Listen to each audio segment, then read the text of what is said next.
Bonjour à toutes et à tous, Valentin Offrand avec vous pour ce point de marché. Nous sommes le mardi 6 mars 2018, excusez-moi, bienvenue à tous. On va commencer sans plus attendre par l'avertissement égal sur les risques. Je vous invite à prendre connaissance. Le trading avec effet de levier amplifié, toujours les gains et les pertes. Un compte risque limité présente un risque de perte du capital investi. L'investissement sur compte titre présente un risque de perte en capital. IG fournit exclusivement un service d'exécution d'ordre. La présentation est à titre indicatif et ne saurait être considérée comme un conseil ou une recommandation. Alors, au niveau du résumé de la séance américaine asiatique, on a plutôt eu des valeurs d'appétit pour risque qui sont appréciées. Pourquoi ils sont appréciés? Tout simplement parce qu'on a eu des propos que nous allons voir juste après de deux officiels, officiels de la Chambre des représentants qui invitent Donald Trump à revoir sa proposition de taxer les importations d'acier et d'aluminium. Voilà, ce qui a permis de faire diminuer aux yeux du marché la probabilité de connaître cette taxation. Donc on va voir ça dans un tout petit instant. Euh, on peut constater que le DXY a légèrement rebondi, plus 0,06%, ainsi que le rendement du 10 ans américain, plus 1 point de base.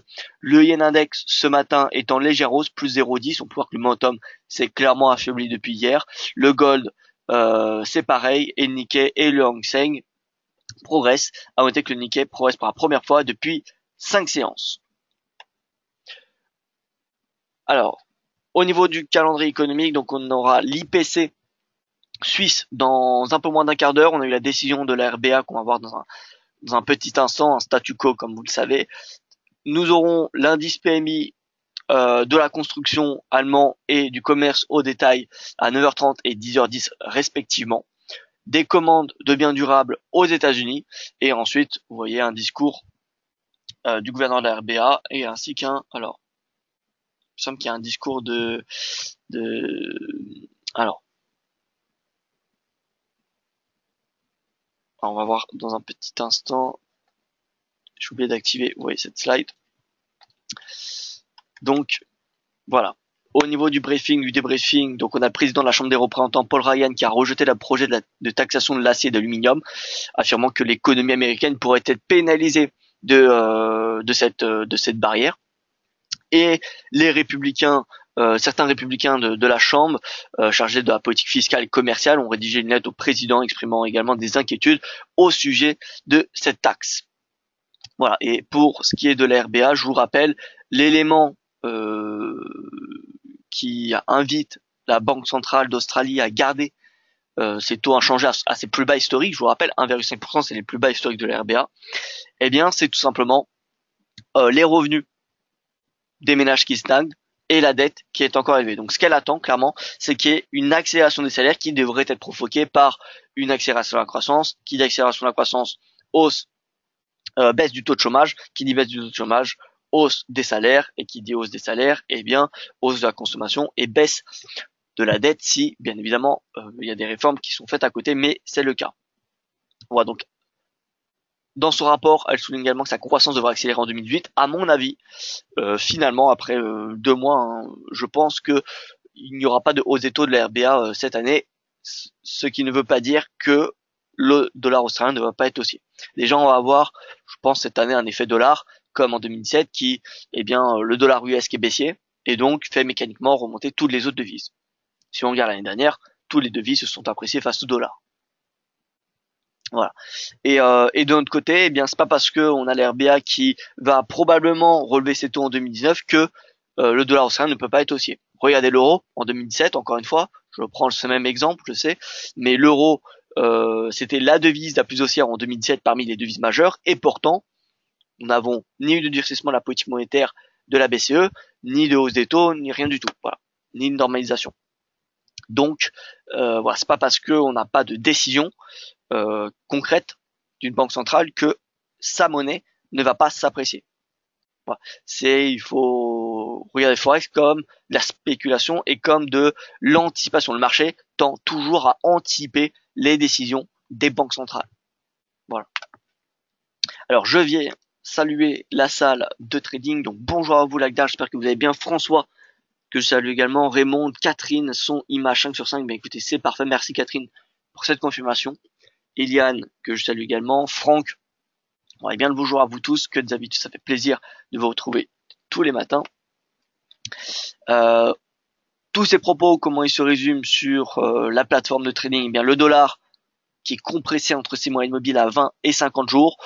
Si on a une cassure à la hausse, eh bien, c'est un signal haussier direction les 90 points, puis direction les 91. À l'inverse, une clôture sous la moyenne mobile à 20 jours qui est en orange sur ce graphique, ce serait un signal baissier direction les 88.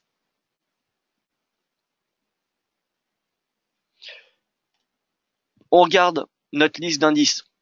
Là, c'est notre dollar australien, notre dollar canadien, notre franc suisse. Voilà, c'est tous ces indices. C'est pas les JXY, AXY et DXY, hein, les indices où finalement, alors DXY on connaît la pondération, mais le XY, le CXY, on ne connaît pas vraiment les pondérations. Donc, voilà, il y a cette alternative. Et on peut voir que ce matin, la devise concrètement qui sous-performe, c'est le CAD avec le CHF et le GBP. Voilà. Et à l'inverse, la devise la plus haussière, nous avons le NZD ce matin. NZD, puis yen, et ensuite euro et dollar. Voilà, donc concrètement, NZD CAD, ça pourrait être en intraday une paire intéressante. Nous allons la regarder tout à l'heure. On va déjà regarder les paires majeures. Donc là, USD est sous pression, hein, il fait un bottom, hein, tout simplement. Bottom près des 0,11750 à peu près. À noter toutefois qu'on a RSI qui est, comment dire, eh bien, à plat également et qui tend à être haussier. Vous voyez, on a une petite divergence haussière, mais je ne sais pas si on peut vraiment l'utiliser. Mais en tout cas, on a un momentum qui s'oriente petit à petit à la hausse.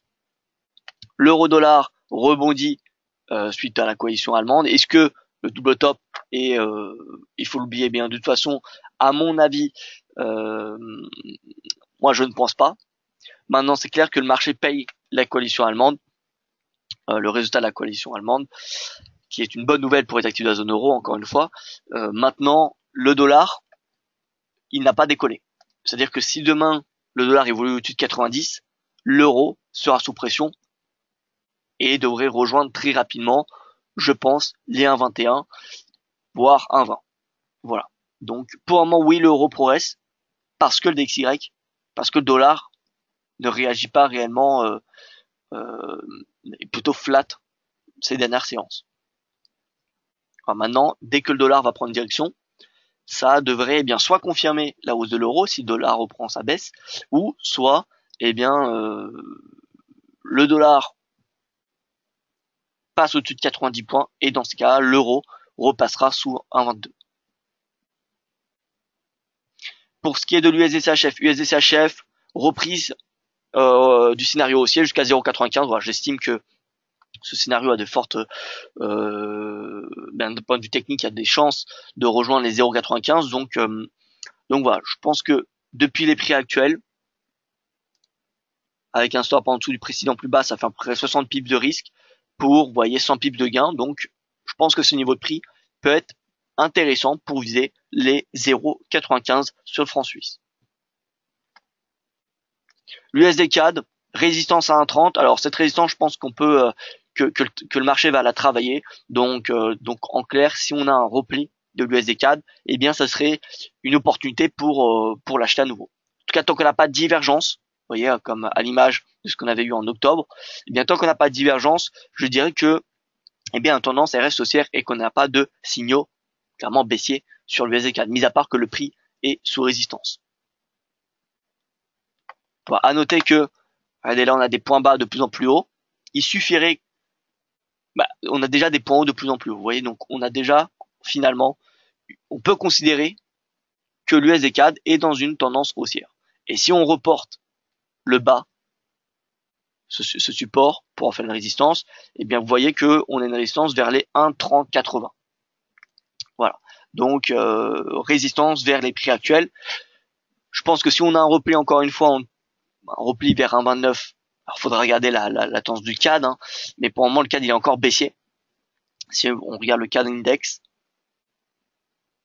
c'est vraiment un couteau qui tombe finalement. Voilà, l'achat vers les 0,80 était un très mauvais timing de ma part. Voilà, donc pour moi c'est un couteau qui tombe. Ce qu'il faudra attendre, encore une fois, c'est qu'on a une clôture au-dessus de la moyenne mobile à 20 jours. Donc elle semble assez loin, mais de toute façon le CAD ne va pas rebondir directement. Il va créer un bottom, ce qui va laisser, il va créer un support, ce qui va permettre à la moyenne mobile de revenir, et lorsqu'on aura cassure, ce sera le moment d'acheter le CAD. À l'image un petit peu de ce qu'on avait ici, ou alors un petit peu plus violent, voilà, ici à ce moment-là, on avait une grande baisse du dollar canadien, la moyenne qui était quand même assez écartée, si on regarde le Disparity Index, je pense qu'il était assez écarté. Ensuite, on a eu un ralentissement du prix, la moyenne mobile qui est revenue, et au final, on a eu le signal un petit peu plus bas. Donc, on avait eu un premier faux signal ici. Et ensuite, on a eu un autre signal d'achat qui a été donné au début 2016. Et vous voyez qu'il avait abouti à une hausse du CAD assez importante. Donc, voilà, en clair, le CAD, il est baissier. Il est survendu. Ce n'est pas pour autant qu'il faut l'acheter maintenant. Il faut attendre des signaux aussi. Donc, c'est pour ça que l'USD4, s'il revient à un 29 et que le CAD index est toujours à la baisse, eh bien, ça pourrait être quand même une opportunité d'achat pour l'USD-CAD. Voilà, donc USD-CAD, USD-CHF, se focaliser, je pense, plutôt à l'achat. L'USD-Yen, alors l'USD-Yen, on a un rebond, donc l'USD qui a superformé hier face au Yen. Je pense que l'USD-Yen a un potentiel aussi jusqu'à au moins cette moyenne mobile à 20 jours à court terme. Voilà. Maintenant, l'idéal pour shorter l'USD-Yen, je vous le cache pas, c'est un retour du momentum à cette oblique baissière proche de 50. Voilà. Dès que le momentum reviendra près de 50, ce sera le moment de s'intéresser aux positions vendeuses.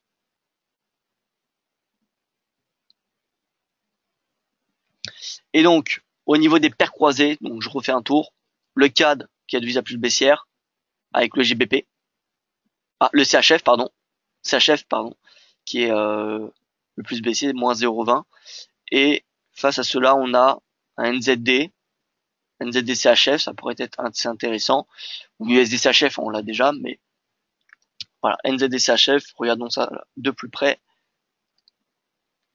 Alors déjà, regardons le dollar néo-zélandais index. Dollar néo-zélandais index. Bon, le RSI qui est à plat, 50. 50. En hebdomadaire, qu'est-ce que nous avons? Plutôt un momentum haussier sur du moyen long terme.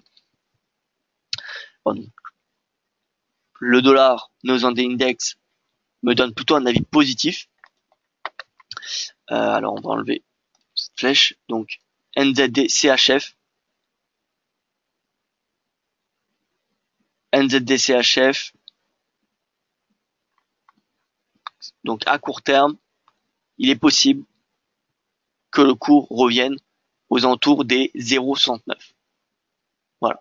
Si on a, alors attention, si on a Donald Trump qui met en place tout de même ces taxes douanières et qu'on a une guerre commerciale qui se met en place d'un point de vue mondial, dans ce cas-là, on aura un appétit pour les valeurs refuges, dont le yen et le franc suisse. Voilà. Donc dans ce cas-là, le franc suisse gagnera de la valeur, sera une devise assez importante sur le FX qui pèsera, et donc le NZD-CHF sera immobilisé, voire même baissier. Voilà, donc il faudra faire attention, il faudra être patient. C'est pour cela que la gestion du risque est primordiale. Et donc Donald Trump devrait s'exprimer cette semaine pour donner sa décision finale sur la taxation ou non de ces métaux. Donc voilà, cette semaine, attention, que ce soit à l'achat ou à la vente sur le franc suisse ou sur le yen, ou même sur tous les autres devises, attention, parce que les tendances pourraient rapidement s'inverser suite au discours, à la décision de Donald Trump. Voilà. Et ensuite, bien évidemment, Donald Trump, s'il prend une décision, il y aura bien évidemment des enchaînements et des sanctions de la part, enfin, une réciprocité de la part de l'Union européenne, peut-être de la Chine.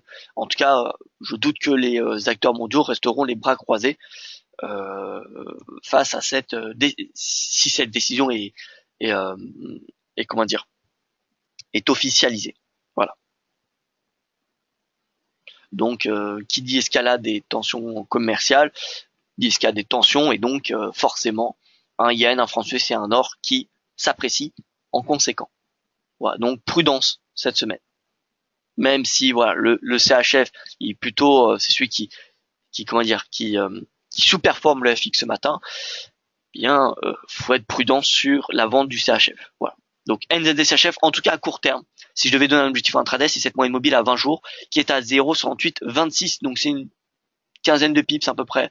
Voilà, 0,6826, 0,6832. Voilà, c'est 0,6830, une résistance. Alors bonjour à jour mon cher François, j'espère que vous allez bien. Sinon, mis à part le NZD CHF, on peut regarder donc GBP pareil, donc CHF, GBP CAD. Alors CAD, ça est une devise qu'on peut voilà, se permet de shorter pour le moment tant qu'on n'a pas de rebond du CAD. Donc NZD CAD, voyons voir donc dans un canal haussier. Alors, on va enlever ce canal linéaire et on va tracer une oblique haussière de tendance. Voilà. Là, nous avons une oblique qu'on va reporter, vous voyez, à ce haut, ce plus haut de cette oscillation. Donc le canal linéaire est aussi juste, mais celui-ci, comment dire, techniquement, ce canal est plus suivi. Il respecte plus les règles d'analyse technique. Voilà. Donc voilà, le NZD4 haussier, potentiel haussier, vous voyez jusqu'à cette oblique, le haut de cette oblique, et donc là il est sous une résistance 0,94, 0,95, pareil, ça va être une résistance importante. Donc voilà, NZD4, potentiel haussier jusqu'à 0,95.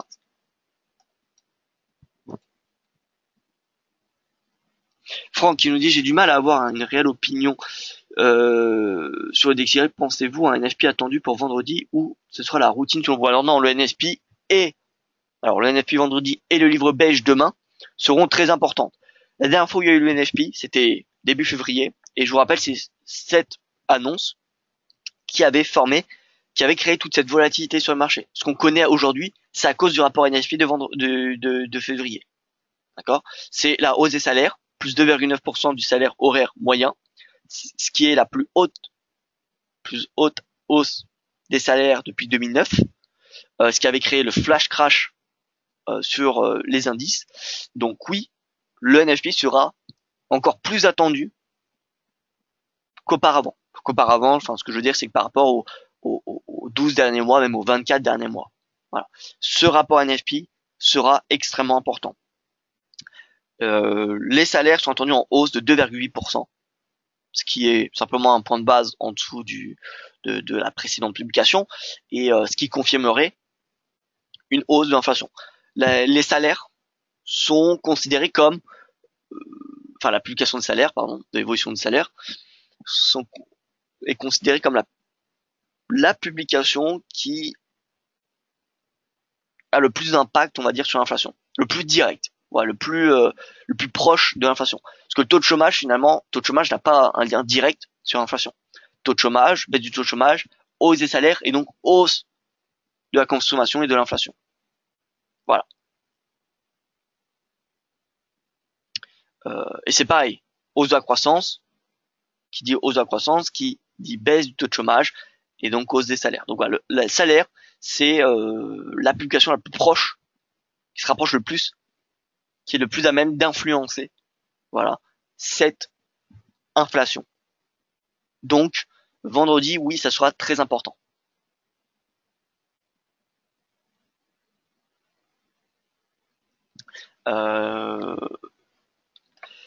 Pensez-vous que le marché va presser avant vendredi? Merci. Alors, eh bien écoutez, ça dépend des consensus. Donc sur le calendrier Daily FX, il y a un consensus de 2,8%, me semble-t-il. Alors on va regarder cela ensemble. Alors dollar pour vendredi, 2,8%. Donc ce qui veut dire que le marché s'attend à 2,8%. Donc si on a par exemple 2,8%, je pense que ça sera positif parce que ça sera quand même supérieur à la moyenne, je dirais la moyenne de long terme. La moyenne de long terme, elle ne doit pas être si importante que cela. Et Et si par exemple on a une hausse, une accélération au-dessus de 2,8%, oui, ça sera extrêmement positif. Je pense pas que le marché est totalement pricé. Même si c'est 2,8%, ça fera de toute façon un impact sur l'inflation. Enfin, ça devrait avoir un impact sur l'inflation et donc le marché va pricer en conséquent. À part si on a un ralentissement, par exemple si on a 2,5%, dans ce cas-là, bon, je pense pas qu'il y aurait un impact réellement haussier sur le DXY. Peut-on faire un point sur Cadienne, Michel? Bien évidemment, Cadienne, donc le Cadienne qui est encore en baisse, vous pouvez voir qu'on n'a pas ce rebond encore. Comme je vous l'ai dit, que ce soit pour le CAD Index ou pour le Yen Index, ce que j'attends, c'est les cassures des moyennes mobiles à 20 jours. C'est-à-dire que le CAD, ce que j'attends, c'est qu'il dépasse cette moyenne mobile à 20 jours, et le Yen également. Et dans ce cas-là, on aura une confirmation de la reprise pour le Cadienne. Vous pouvez constater que le Yen a fait eh bien une belle bougie rouge, hein, et vous pouvez voir que c'est quoi, eh bien c'est un marteau qu'on a devant nous. C'est un marteau et peut-être même une étoile du soir qui va se former aujourd'hui. Si on a une clôture par exemple en dessous, vous voyez en dessous du plus bas de la veille, dans ce cas ce sera une étoile du soir et ce sera un signal baissier. Voilà. À quoi peut-on, comment peut-on, anticiper une reprise intense, un changement de tendance? Un moyen simple, c'est regarder la couleur des chandeliers. Voilà. Plus on va avoir des chandeliers rouges qui vont apparaître dans une tendance haussière, et plus il y a de chances qu'on a un retournement de tendance. Et vice versa. Vous voyez ici, on avait beaucoup de chandeliers rouges et de plus en plus de chandeliers verts. Ici, c'est pareil. Une majorité de chandeliers verts et ensuite une majorité de chandeliers rouges. Vous voyez. Et donc voilà, ça c'est une méthode assez qui semble un peu bête, hein, mais c'est une méthode assez, c'est un premier indicateur, qui permet de constater si on est en fin ou en début de tendance. Par exemple, si on était, vous voyez ici, revenons au 28 février. 28 février, on pouvait pas considérer après ce chandelier qu'on était en fin de tendance, au vu des précédents chandeliers. Voilà. Donc le yen, il a peut-être fait son sommet. C'est encore trop tôt pour l'annoncer. Mais en tout cas, l'idéal, ça serait qu'on ait une étoile du soir et eh bien, ça serait un signal baissier sur le yen assez important. Voilà, donc le CAD yen, encore une fois, prudence. On est sur support, le CAD yen 81,56. Donc j'ai envie de dire, ouais, c'est un prix qui m'intéresserait en soi pour passer à l'achat. Mais tant que j'ai pas de confirmation, ouais, je pense pas qu'on va reprendre le risque de rentrer trop tôt. Voilà. Donc j'attends tout simplement que cette moyenne mobile à 20 jours soit dépassée pour passer à l'achat. Et je vous rappelle, encore une fois, elle semble loin au niveau actuel, mais le CAD yen, à mon avis, et c'est probable, qu'il consolide, ce qui va permettre à la moyenne mobile de rejoindre assez rapidement le prix, et ensuite, lorsqu'on aura la cassure, on aura le signal. Et ajouter cela une divergence haussière, ça serait excellent. Voilà. Donc CAD yen, j'ai envie de dire patience. Alors, on passe sur les indices boursiers avec Catherine qui me demande puis-je avoir votre idée sur le DAX car je vois que depuis 2009, il n'y a pas vraiment eu de retracement important. Faut-il s'attendre à cela? Alors, oui, un retracement, on peut même appeler cela un crash. 2009, c'était un crash. Donc, est-ce qu'on peut s'attendre à un crash? La réponse est oui. Oui, on peut s'en attendre un. Mais par exemple, si on a des tarifs douaniers qui sont mis en place, si on a une guerre commerciale qui s'installe, ça serait l'occasion pour le marché de prendre des bénéfices. On sait que les marchés actions sont quand même assez valorisés en ce moment, surtout les marchés actions américains. Donc forcément, si on a des catalyseurs qui inviteraient le marché, des catalyseurs suffisamment importants pour que le marché prenne des bénéfices importants, ça pourrait provoquer, oui, un crash. Alors de là, est-ce que des tarifs douaniers pourraient faire un crack de 50%? Honnêtement, je ne pense pas. Mais un moins 20, un moins 20, moins 25, moins 30, ça peut être possible, hein, ça peut être un ensemble de catalyseurs. Voilà. Maintenant, un crash, je pense, ne prévient pas réellement. Hein. Voilà. Il y a beaucoup de personnes qui essaient de se positionner en tant que précurseurs. Je pense qu'un crash, si on pouvait un crash de 50%, si on pouvait l'anticiper, je doute que ça arriverait. Parce que si on pouvait l'anticiper, dans ce cas-là, il y aurait eu des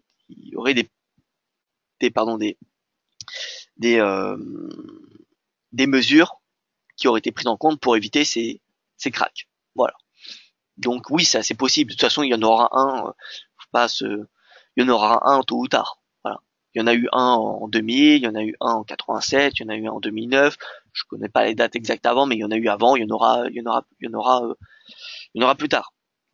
Faut voir de toute façon les marchés à actions et les marchés de manière générale, c'est tout simplement l'histoire qui se répète. Hein. L'analyse technique, c'est l'analyse des prix passés pour prédire entre guillemets les prix futurs. Voilà. Donc on se base tout simplement sur les faits passés pour anticiper les faits futurs.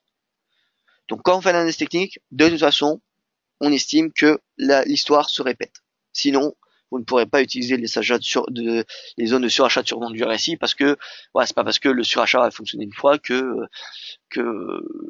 ça va fonctionner tout le temps. Voilà, c'est de cette logique. Si vous ne pensez pas que l'histoire se répète, dans ce cas-là, l'analyse technique n'est pas faite pour vous. Voilà. Donc oui, il y en aura un crack. Maintenant, quand? Est-ce que ça va être cette année? Voilà, je ne sais pas. Je pense que déjà on a eu un bon retracement, moins 10, moins 10% sur la plupart des indices, ce qui est quand même pas mal. Donc le DAX, voilà, le DAX a bien rebondi. Vous voyez que fallait attendre la clôture hier. Fallait attendre la clôture parce que la clôture hebdomadaire de la semaine dernière était au-dessus de 12 000. Là, c'était juste mon prix futur de dimanche soir, donc ça compte pas réellement. La réelle première séance de bourse avait commencé lundi, hier. Et vous pouvez voir qu'au final, oui, on a eu un gap baissier, mais on a eu un rebond. Donc finalement, les élections italiennes, vous voyez, c'est un petit peu comme, alors, j'ai pas envie de dire que c'est un peu comme l'Italie exit. Rappelez-vous en 2016, en décembre 2016, où on avait eu le référendum italien qui avait abouti à un bull market. Donc je ne sais pas si ça va aboutir à un bull market, hein, ce DAX. Mais en tout cas, si on a les tarifs douaniers américains, enfin, la proposition de Donald Trump qui est, comment on dit, qui est oubliée, qui est abolie, et bien dans ce cas-là, je pense qu'on aura un bon rebond du DAX parce que d'un point de vue fondamental, eh bien on n'aura pas cette pression ne sera pas justifiée. Voilà. Ouais, concrètement, coalition allemande qui est plutôt bien, qui va permettre un quatrième mandat et une solidification du projet européen depuis l'Allemagne. Et la situation en Italie n'est pas dramatique. Voilà. Certes, elle n'est pas quelque chose de bien pour qui va solidifier l'Union européenne, mais voilà, elle n'est pas c'est pas une menace pour la zone euro ou pour l'Union européenne. Voilà. Au pire des cas, ça va être peut-être une épingle dans le pied pour euh, pour l'Europe, mais bon, voilà. Je ne pense pas que c'est un catalyseur qui justifierait un crash sur les marchés actions européens. Ouais, loin de là. Donc le DAX, 12 000, encore une fois, ça me semble un niveau de prix intéressant pour du moyen terme. Hein. C'est un niveau de prix qui n'a pas été dépassé depuis qu'il a été cassé en 2017. Donc voilà, 12 000 points pour viser les 13 500 sur du moyen long terme. Je pense que ça se joue. Voilà. Et à court terme, pour répondre à votre question, déjà on a cette moyenne mobile à 20 jours, vous voyez, je vais remonter qui est à 12 356. Donc 12 356, c'est un niveau de résistance, donc on n'ira pas atteindre cette résistance en intraday. Hein. Mais voilà, c'est important de la noter. Alors on va enlever tous ces tracés bleus. En hebdomadaire, on va regarder les prix de la semaine dernière. Ouais, les différents prix hebdomadaires. Donc on a, excusez-moi. Donc nous avons un support à 12 000, encore une fois, clôture hebdomadaire, une résistance à 12 140 qui est le plus bas hebdomadaire du flash crash, donc le plus bas hebdomadaire de février tout simplement, donc qui est à 12 220, 12 237, excusez-moi, puis la moyenne mobile à 20 jours qui est à 12 350. En intraday, je vous invite à ajouter les points pivots qui vont vous donner des niveaux également intéressants. Mais sinon, d'un point de vue un peu plus, comment dire, un peu plus swing, la prochaine résistance en cas de dépassement des 12 237, ça sera 12 400.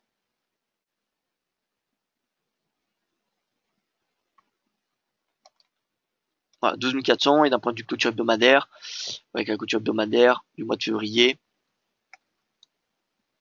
elle était à 12 400 également. Donc quand même une résistance assez importante vers les 12 400 points.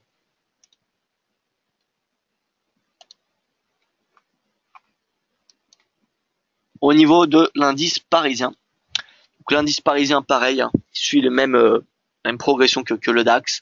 Résistance importante à 5003, c'est le pivot, je vous le rappelle. Donc tant qu'on est en dessous, c'est un risque plutôt correctif. Au-dessus, c'est plutôt une opportunité d'achat pour viser 5005. Alors, d'un point de vue technique, on n'a pas d'oblique haussière qui vient faire office de support, hein. Le CAC a un petit peu rebondi, je ne dirais pas dans un vide, parce qu'on peut toujours trouver des supports résistances, mais en tout cas rien de très solide. Ce rebond, enfin, n'a pas eu lieu sur une zone importante. Si on se met sur du mensuel, avec la clôture de février est quand même au-dessus de 5003. Et ce niveau-là, eh bien finalement, on doit retrouver un prix de clôture mensuel, mais bien avant 2010. Voilà. Donc finalement, on a un rebond. On a une résistance. Première résistance à 5220, puis 5251. Voilà pour de l'intraday. On peut s'attendre, je pense, plutôt à de l'appétit pour risque, à part si on a l'annonce de Donald Trump qui tombe aujourd'hui. Voilà. Donc il faut rester encore une fois prudent. Pour ce qui est des comos, donc l'or qui reprend sa baisse, hein, légèrement, sa baisse direction sa ligne de coût à 1316 à peu près. Moi je pense que l'or peut se vendre à court terme jusqu'à 1316, qui fait à peu près 50 pips, hein. C'est plutôt pas mal.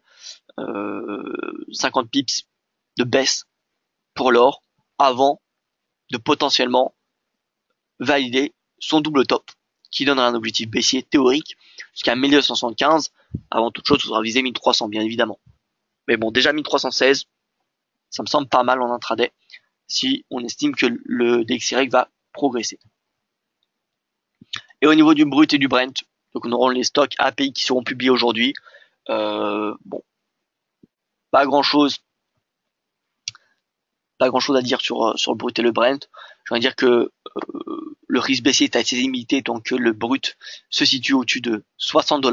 S'il se situe en dessous, dans ce cas on a, j'aurais une perspective plutôt baissière jusqu'à 59, 58, 50 pardon, puis la moyenne mobile. Pourquoi? Bien parce que on ferait des points hauts et des points bas de plus en plus bas. Là pour le moment, on est, vous voyez, en train de reprendre une petite tendance haussière. C'est-à-dire qu'on a des points bas de plus en plus hauts, pardon. Ce qui nous manque pour dire qu'on a repris une tendance haussière, c'est des points hauts de plus en plus hauts. Pour le moment, on n'a qu'un point haut, mais on n'a pas de deuxième point haut qui est plus haut que le précédent sommet. Voilà, donc, je pense que le brut a de quoi progresser jusqu'à 64, 65 $, en attendant des prochaines décisions, des prochaines annonces venant de l'OPEP. Voilà, et à noter qu'on a les stocks de pétrole demain. Alors, Catherine qui nous dit Valentin, je viens de voir en D1 une divergence du RSI mais n'a pas dépassé 50, donc pas encore validé. Alors, 50, c'est juste pour donner le signal. Une divergence, quand il y a une divergence, il y a une divergence. Que la divergence, que le RSI soit à 80, à 30, 70, peu importe, lorsqu'il y a une divergence, il y a une divergence. Quand je dis pour la valider, c'est pour l'exploiter. Voilà. Quand on casse 50, la théorie dit que au-dessus de 50, le momentum est bullish, et en dessous, bearish. Voilà. Donc, dès qu'on casse 50, on peut dire que la divergence est validée étant converge dorénavant avec la masse. Voilà. Donc, c'est pour ça que personnellement, j'attends 50. Il y en a d'autres qui attendent. Vous voyez, par exemple, ici, imaginons on avait une divergence. Je dis bien imaginons parce qu'il n'y en a pas. Eh bien, il y en a certains qui prendraient ce niveau-là. Vous voyez, ce plus haut. Donc, imaginons qu'on a la divergence et qui attendrait la clôture au-dessus de cette résistance pour exploiter la divergence. Voilà, donc, pour être beaucoup plus concret, parce que là, pense que je peux porter à confusion. Vous voyez qu'ici, on avait une divergence. Certains, comme moi, attendront la clôture de 50. D'autres prendront, vous voyez, ce plus bas, ce support qui a créé la divergence, vous voyez, et qui attendront la clôture en dessous pour shorter le pétrole. Donc voilà, il y a plusieurs façons d'exploiter une divergence. Une divergence en soi, c'est quand deux indicateurs divergent, n'indiquent pas le même signal. Dans ce cas-là, on a une divergence. Voilà. Et donc en D1, alors où est-ce que vous voyez, donc sur le DAX, je suppose, en journalier, divergence, donc oui, il y a une divergence sur le DAX, sur les indices, il me semble. Divergence haussière, voilà, exactement. Très bien vu, hein, Catherine. Divergence haussière des prix de clôture. Alors, attention, je rappelle, hein, quand on fait une divergence, on ne prend pas les mèches. Parce que votre RSI, si vous le regardez, c'est appliqué au prix de clôture et non pas au plus bas ou au plus haut. Donc, on ne compare pas les choux et les carottes. Ce qui veut dire que il faut prendre les prix de clôture du prix lorsque vous visualisez, lorsque vous cherchez une divergence et non pas des mèches. Certains pourraient se dire non, il n'y a pas de divergence. Eh bien non, parce que cette prise est fausse. Ici, vous prenez les plus bas et ici, c'est les prix de clôture. Donc, c'est pas comparable. Voilà, donc divergence haussière. Donc voilà, encore une fois, bon là, en l'occurrence, le plus haut, cette résistance, elle est à 50. Donc, dans tous les cas, voilà, 50, ça sera la résistance pour ceux qui attendent casser la résistance ou ceux qui attendent le dépassement de 50. Voilà.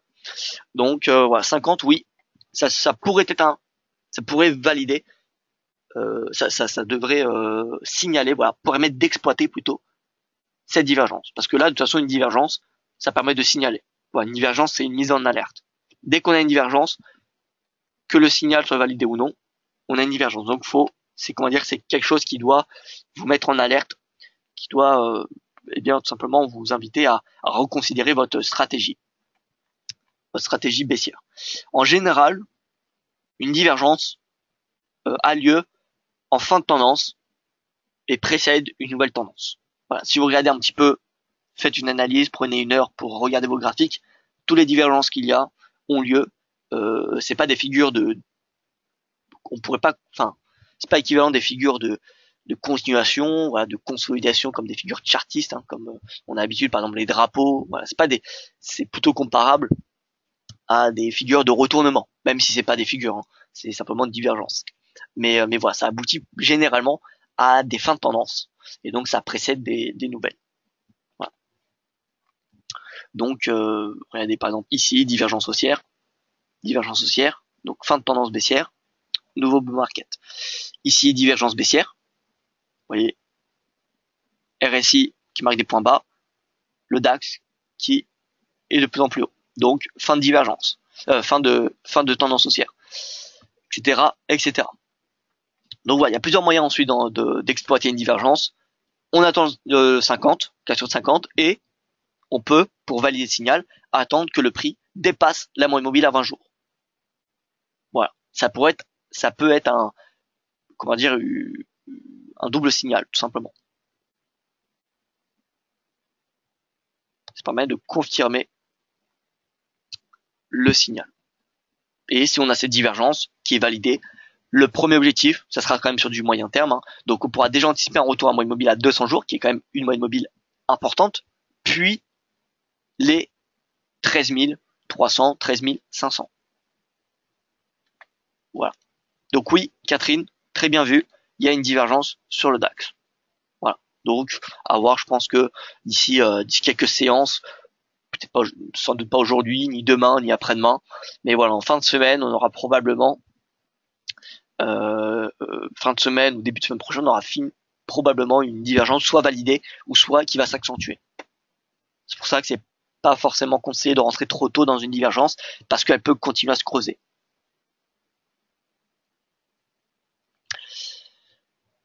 Eh bien écoutez, voilà, je pense qu'on a fait un tour du marché. Il n'y a plus de questions.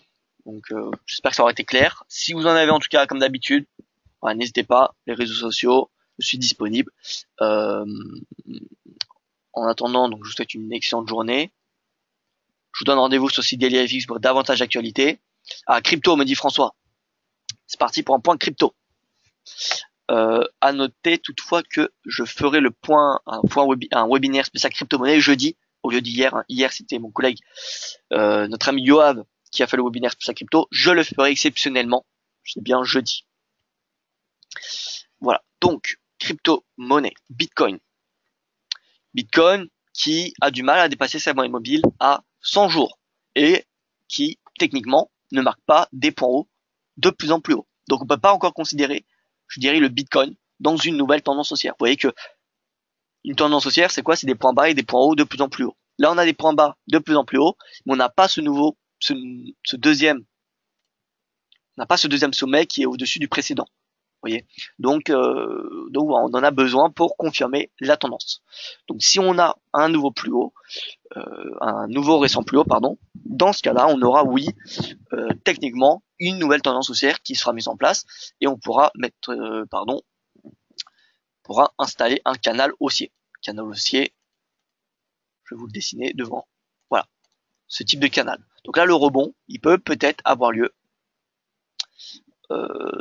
sur cette oblique. Et s'il a lieu, ça confirmerait cette oblique haussière, étant donné qu'une oblique, elle est valide à partir de 3 rebonds.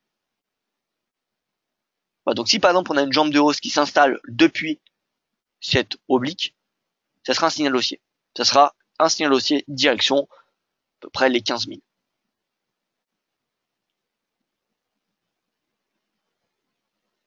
Voilà, donc Bitcoin, patience, en tout cas on peut voir qu'il n'y a pas beaucoup de volatilité ces dernières séances.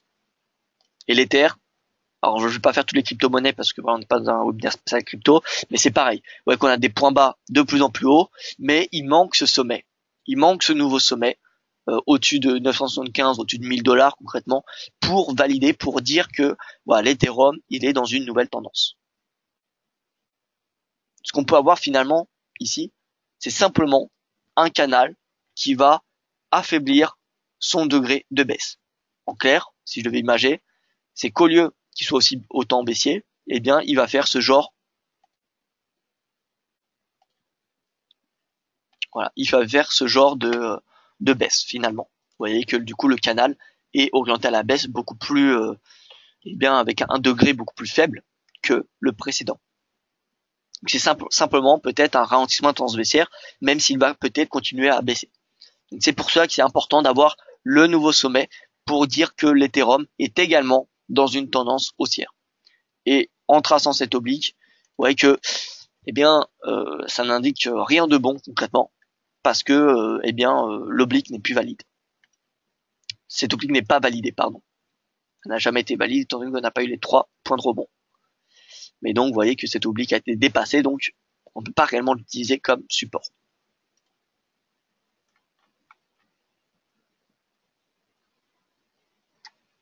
Voilà donc pour les cryptos. J'espère que ça vous aura plu, mon cher François. Je vous souhaite à toutes et à tous une excellente journée. On se retrouve demain, même heure, même salle de training pour le prochain point de marché. Et en attendant, comme d'habitude, réseaux sociaux, le site DailyFX pour davantage d'actu.